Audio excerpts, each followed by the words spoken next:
प्रश्न सोडवत असताना सत्ताधारी म्हणूनही अडचणी येतात. काही प्रश्न विरोधकांना मांडावं लागतं. म्हणून बावनकुळे साहेबांनी ताकद लावावी, ते काम करावं. आणि जरा काही अडचणी आल्या, कारण सत्ताधाऱ्यांनी काही निर्णय घेतले तर त्याची बोंबाबोंब जास्त होते. उद्या आपल्या समाजाला जागा दिल्या जिल्ह्यात, मग त्यांच्या मागे लागतील. लागणारे कोण आहेत? विरोधक. म्हणून आम्हीच आहोत. तर आम्ही शांत, तुम्ही देणारे, म्हणजे समाजाला सर्व देण्यात काही अडचण नाही. तुम्हाला सांगतो, तुमच्यावर अजिबात कोणीही ब्र काढणार नाही. जिल्ह्यातल्या जागा शोधा. ते मिळवण्यासाठी बावनकुळे साहेबांच्या नेतृत्वामध्ये आपल्याला मिळेल. त्यासाठी मी त्यांच्या पाठीमागे आहे, खंबीरपणे आहे. शेवट आपण समाज घटक म्हणून काम करायला आलोत. काय जे करायचं असेल, हा विखुरलेला समाज, अनेक जाती पोटजातीमध्ये, संताजींच्या जयंतीच्या 8 डिसेंबरला संताजींची जयंती आहे. 8 डिसेंबर पर्यंत एक चांगला ऐतिहासिक निर्णय साहेब तुम्ही सांगा. तुमच्या कॅबिनेटमध्ये मांडताना अडचणी आले तर डिसेंबरच्या अधिवेशनात मी मांडतो, तुम्ही हो म्हणा, म्हणजे प्रश्न सुटून जाईल. पहिला प्रश्न काय सोडवायचा आपल्याला?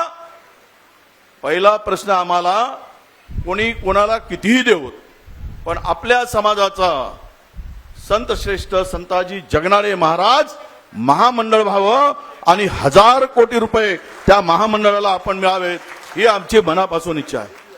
कोई कुछ नाही कहेंगे. सगळेच घेऊन चाललेत ना.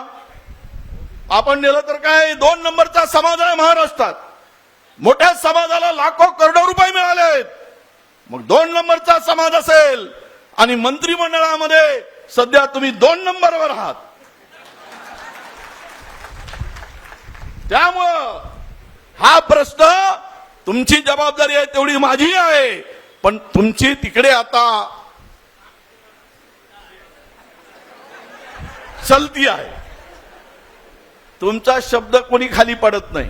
काय धडाकेबाज घेतलो शेतकऱ्यासाठी निर्णय, धनादन धडाकेबाज. म्हणजे तुमचे निर्णय पाहून आपले लोक, आपण जरा बहुजन समाजातली लोक, ओबीसी, आपले निर्णय जो धडाका पाहिल्यावर काही जणांना धडकी भरते. त्यामुळे तुमची स्पीड थोडी काही काळासाठी कमी करावं असाही माझा सल्ला राहील. जी स्पीड आहे ना, बाकी लागतील मागे तुमच्या. त्या बैल जोडी असते ना आपली बैल, तो जर जास्त धावणारी असेल की तिच्या जोरात दोरडावे लागतात. अशी प्रकारही आपल्यामध्ये होतो. म्हणून त्या धडाकेबाज निर्णयामुळं महाराष्ट्रातील लाखो शेतकऱ्यांना त्याचा फायदा झालेला आहे. लाखो, अनेक प्रकारचे निर्णय. मी विधानसभेमध्ये त्यांचं अभिनंदन केलं. अरे अपना आदमी अच्छा निर्णय लेता है तो करना ही पडेगा ना. आपल्या माणसाची तारीफ आपण केली पाहिजे, मोकळेपणाने, दिलदारपणाने. कारण मी आज त्यांची तारीफ केली, 29ला काही जमलंच तर माझी तारीफ करणारे पाहिजे की नाही. म्हणजे नाही, तशी शक्यता दिसताय पुढं म्हणून म्हणतो, बाकी काही नाही. आपला कोणीतरी माणूस तिथं घुसून राहिला पाहिजे. आपण बाहेर राहिलो तर कसं होईल. आणि आपल्या माणसाला आपण मोठं केलं पाहिजे, ही समाजाची पहिली जबाबदारी असली पाहिजे. ही जबाबदारी ओळखून काम करण्याची आवश्यकता आहे. आणि म्हणून मला तरी वाटतं की बावनकुळे साहेबांच्या पाठीमागं हा महाराष्ट्रातला समाज फार आशेनं बघतोय. फार मोठ्या आशा आहेत. ही संधी कधीच आली नव्हती एवढी मोठी.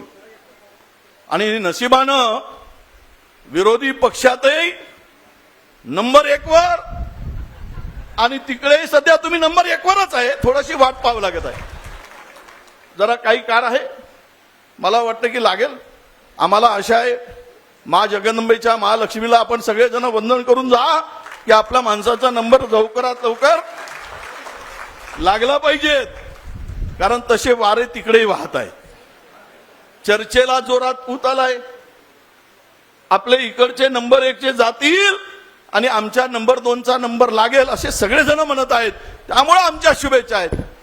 ते राहिले तर आम्हाला काही दुःख नाही, राहू देत, पण 29 नंतर मात्र थोडा आमच्यासाठी ठेवा, अशी जेवढीशी माझी थोडं काही काम माझ्यासाठी ठेवलं पाहिजे की नाही. मी मंत्री झाल्याबरोबर आदरणीय बावनकुळे साहेब, पहिला निर्णय माझ्या जीवनातील काय घेतला, ज्यावेळेस ही सगळी यात्रा निघाली, आमच्या भूषण भाऊंच्या नानांच्या सगळ्या मंडळींनी आदरणीय तळस साहेबांनी काढली. त्या यात्रेमध्ये चंद्रपुरात आल्यानंतर समाज बांधवांच्या पुढे मी शब्द दिला होता आणि मंत्री ओबीसी खात्याचा मंत्री झाल्यानंतर सदुंबरेला 70 कोटी रुपये मंजूर करण्याचं काम समाज बांधव म्हणून मी पहिल्यांदा केलं. मला तुम्हाला विनंती करायची आहे, आता या 70 मध्ये, कारण मी लहानसा खात्याचा मंत्री होतो, तुम्ही मोठ्या खात्याचे मंत्री आहे, त्यामुळे या 70 मध्ये किमान 100 तुम्ही घाला, म्हणजे 170 मध्ये सदुंबरेचा प्रचंड मोठा विकास आपल्याला सगळ्याला मिळून करता येईल. आणि तुम्ही घालू शकता. तुमच्या शब्दाला किंमत आहे, तुमच्या शब्दाला ताकद आहे, ते तुम्ही मिळवले आहे, कष्टाने मिळवलं आहे, मेहनतीने मिळवलं आहे. आपल्या सगळ्यांच्या नशिबी आपण काही जमीनदार नाही, आपण वतनदार नाही, आपण मालगुजार नाही. आपला माणूस समाजातला मोठा होतो तो कष्टाने होतो, तो मेहनतीने होतो, तो परिश्रमाने होतो आहे. हे सर्वांना माहित आहे. हे आयतं मिळून काही मिळत नाही. कारण या मंचावर असलेल्यांचे कोणी मंत्री वगैरे नव्हते, कोणी खासदार नव्हते, कोणी राज्याच्या राजकारणात मोठे नव्हते, पण जी मंडळी या मंचावर बसून ज्या पदावर काम करतायत ती त्यांच्या मेहनतीचं फळ आहे, हेही समाज बांधवांनी लक्षात घेतलं पाहिजे. आणि समाजांच्या अपेक्षा मोठ्या असतात, आपल्या नक्कीच असायला पाहिजेत. कारण आपला माणूस मोठा होतो त्यावेळेस आपल्या अपेक्षा वाढतात, स्वाभाविक आहे. पण सत्तेमध्ये बसणाऱ्या माणसाला सुद्धा अनेक अडचणीचा सामना करावा लागतो, कारण त्या पदावर आम्ही बसलो आहोत. मी असं म्हणणार नाही की ते त्या पदावर बसले म्हणून सगळं काही करू शकतील, परंतु त्यांना एक गोष्ट फायद्याची कशी आहे की वडेट्टीवार नावाचा समाजाचा माणूस पुढच्या बाकावर बसला आहे, त्यामुळे त्यांना थोडासा दिलासा आपल्याला देता येतो. नाही तर बोंबलणारे आम्हीच असतो ना, त्यामुळे बोंबा आम्ही कमी मारू नाही, मारणारच नाही अजिबात. तुम्ही तसं म्हणाल तर तसं, कारण आपण आमच्या लोकांना शांत करू शकतो.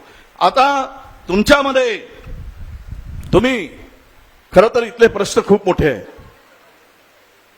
अनेक ठिकाणी जिल्ह्यातील लोकांची मागणी आहे संताजी भवनांच्या. घ्या निर्णय साहेब, करा बजेट, त्याला पुढच्या डिसेंबरमध्ये मी हे दोनही प्रश्न मांडतो. पलीकडून म्हणजे विरोधी बाकावरून मी मांडतो की आज संताजी महाराजांचा, आपल्या समाजाचा एक जिल्ह्यामध्ये समाजभवन निर्माण व्हावा आणि आपल्या महामंडळाला 1000 कोटी रुपये मिळावेत, ही मागणी मी करतो. तुम्ही सगळ्यांना पटवून तिकडे तयार ठेवा. मागणी केल्याबरोबर देणारे तुम्ही, मागणारे आम्ही, दोघांचे काम झालं असं समजून आपलं काम होऊन जाईल. या पद्धतीनं आपण पुढे जाऊया.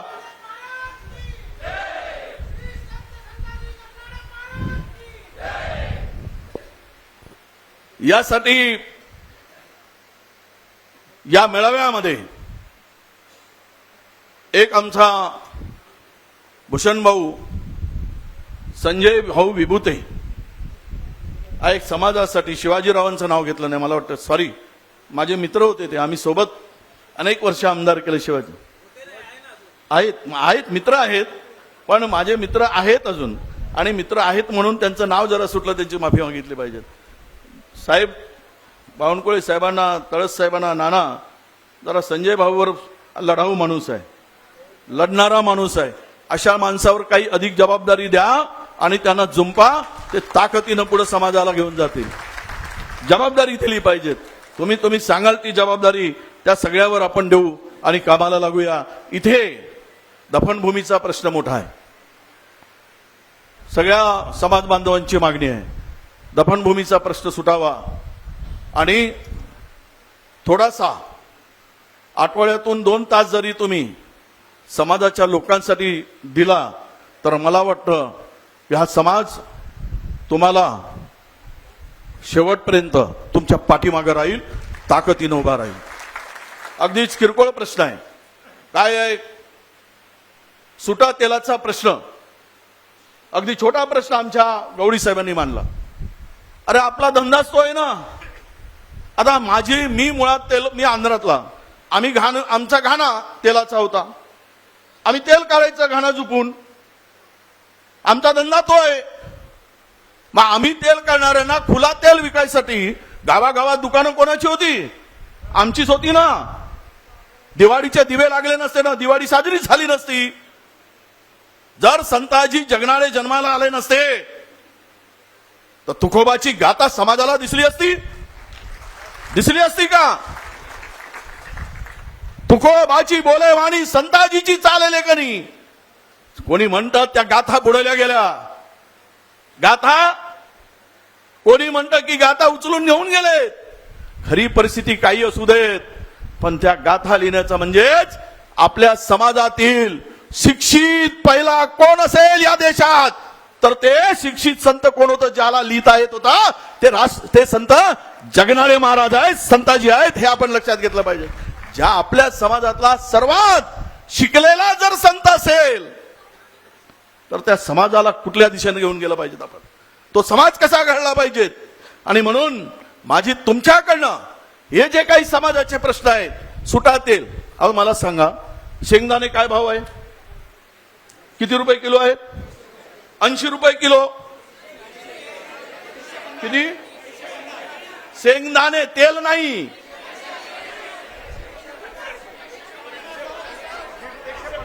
150 रुपये किलो. एक किलो तेल काढायसाठी तुम्ही सांगा, हे जे विकतात ना, जे आता मार्केटमध्ये पॅकिंग वाला तेल येतो ना, शुद्ध शेंगदाणे तेल, आता 150 रुपये शेंगदाणे आहेत आणि तेलाचं पाकिट केवढ्यात भेटतं? शुद्ध शेंगदाण्याचं 200 रुपये. आणि 1 किलो तेल काढायसाठी 3 किलो लागते. मग 450 असायला पाहिजेत. मग त्या पाकिटमध्ये भेसळ आहे की नाही? 100% आहे. मग आमचा माणूस खुला विकतो म्हणून बंद, आणि भेसळ करतो ना पॅक करते म्हणून सुरू.